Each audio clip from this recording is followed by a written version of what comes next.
গতকাল ৭ এপ্রিল ২০২৬ বাংলাদেশ আওয়ামী লীগ সরকারের মাননীয় স্পিকার, বাংলাদেশের ইতিহাসের প্রথম নারী স্পিকার, যিনি ইতিমধ্যে ওনার মেধা প্রজ্ঞা দিয়ে বিশ্ব নেতাদের কাছে প্রশংসিত, মাননীয় স্পিকার শিরীন শারমিনকে হঠাৎ করে ধানমন্ডির একটি বাসা থেকে গ্রেপ্তার দেখিয়েছে পশ্চিমা বিশ্ব এবং ইউনিসের ষড়যন্ত্রে নাটকীয় মধ্য দিয়ে গঠিত বিএনপি সরকার। কি ভাবছেন, এটি কি সাধারণ কোনো ঘটনা, নাকি এর পিছনে রয়েছে গভীর ষড়যন্ত্র? যে শিরীন শারমিনকে ইউনিস সরকার এবং বিএনপির যৌথ সিদ্ধান্তে বিগত 2 বছর টর্চার সেলে রেখে অত্যাচার করেছে, সেই শিরীন শারমিনকে কেন হঠাৎ করে মিডিয়ার সামনে নিয়ে আসলো বিএনপি? ঠিকই ধরেছেন, স্বরাষ্ট্রমন্ত্রী সালাউদ্দিন এবং বিএনপির মহাসচিব মির্জা ফখরুলের যৌথ পরামর্শে হঠাৎ করে শিরীন শারমিনকে অপরাজনীতির অংশ হিসেবে মিডিয়ার কাভারেজ দেওয়ার জন্য গ্রেপ্তার দেখিয়েছে বিএনপি সরকার। এটি কোনো সাধারণ ঘটনা মোটেও নয়।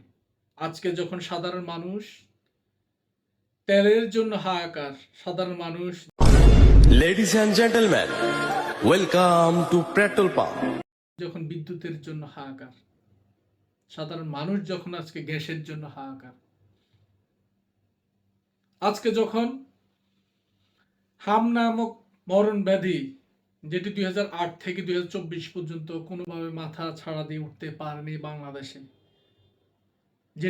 যেটির বিরুদ্ধে যথাযথ পদক্ষেপ নিয়ে এই হাম মহামারী ব্যাধিটিকে শেখ হাসিনার সরকার বাংলাদেশে নিয়ন্ত্রণ রেখেছে, সেই হাম নামক মরণ ব্যাধিতে শত শত শিশুর মৃত্যু, আপনার আমার শত শত শিশু আজকে হসপিটালে মৃত্যুশয্যায় রয়েছে। আজকে যখন ইলেকট্রিক মিডিয়া, প্রিন্ট মিডিয়া উত্তাল, আজকে যখন সাধারণ মানুষ মুখ খুলতে শুরু করেছে, আজকে যখন সাধারণ মানুষ তাদের অধিকার আদায়ের জন্য কথা বলা শুরু করেছে, ঠিক সেই সময়ে এই ইলেকট্রিক মিডিয়া, প্রিন্ট মিডিয়া এবং সাধারণ মানুষের যেই অধিকার আদায়ের কণ্ঠ, সে অধিকার আদায়ের কণ্ঠকে অন্যভাবে প্রভাবিত করার জন্য এই নাটকের মঞ্চস্থ করেছে বিএনপি সরকার। সুতরাং এটি কোনো সাধারণ ঘটনা নয়। আওয়ামী লীগকে নিষিদ্ধ করেছে সংসদে বিল পাশের মধ্য দিয়ে, যেটি ইউনিস সরকার অধ্যাদেশ করেছে, সেটিকে স্থায়ীভাবে আইনি রূপ দিয়েছে বিএনপি সরকার। এটা কি কোনো সাধারণ ঘটনা? মোটেও সাধারণ ঘটনা নয়। যখন এই সংসদ নামক একটি নাটকের কারখানায় ঋণ খেলাপি 10টি প্রতিষ্ঠানের নাম ঘোষণা করা হয়, পাশাপাশি অর্থমন্ত্রী বলে দেয় যে এই সংসদে বসে আছে 3,330 কোটি টাকার ঋণ খেলাপির মন্ত্রী এমপিরা, যদি সেটি 10,000 কোটি টাকার উপরে। যখন সাধারণ মানুষ এই সমস্ত বিষয়ে মুখ খুলতে শুরু করেছে, ঠিক তখনই সাধারণ মানুষের কণ্ঠরোধ করার জন্য এই নাটকের মঞ্চস্থ করেছে শিরীন শারমিনকে নিয়ে।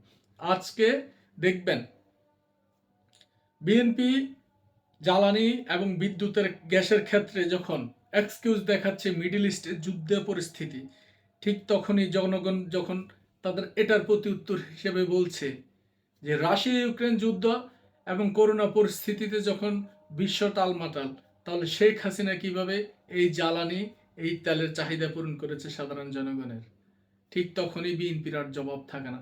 সকল প্রশ্নে যখন প্রশ্নবিদ্ধ হয়ে আজকে বিএনপি জর্জরিত, যখন কথা বলার কোনো সুযোগ পাচ্ছে না, যখন কথা বলার তাদের কোনো মুখ নেই, ঠিক তখনই এই মিডিয়াকে চেপে ধরার জন্য, মিডিয়ার মন মানসিকতার মিডিয়াকে অন্যদিকে ডাইভার্ট করার জন্য সাধারণ মানুষ আজ যখন ঘন্টার পর ঘন্টা রাস্তায় দাঁড়িয়ে আছে তেলের জন্য, গ্যাসের জন্য, ঠিক তখন এই সাধারণ মানুষগুলোকে অন্যভাবে প্রভাবিত করার জন্য শিরীন শারমিনের নাটকীয় ঘটনা মঞ্চস্থ করা, আওয়ামী লীগ নিষিদ্ধের নামে নাটকীয় মঞ্চস্থ ঘটনা পুনরাবৃত্তি করা, এগুলো কোনো সাধারণ ঘটনা নয়।